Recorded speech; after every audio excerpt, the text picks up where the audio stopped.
I look back to the history of the school and I really admire the school's ability to look out into the future and say, how can we continue to grow? The lower school renovation that took place 12 or 13 years ago was the catalyst for a lot of change in the lower school program.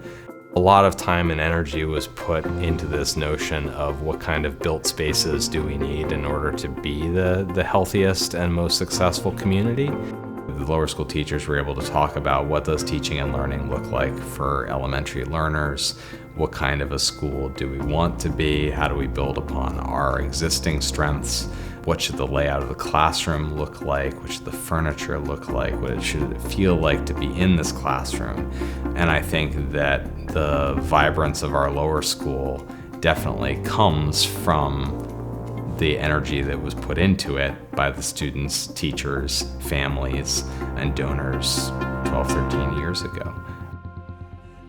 And we're really excited to make sure that the middle school has the same kind of investment, and we understand that built spaces do impact how people move in a space, how they feel in a space, how they learn. And so we're in the process of investing in the middle school's building so that we can create what the lower school was able to create with the last renovation,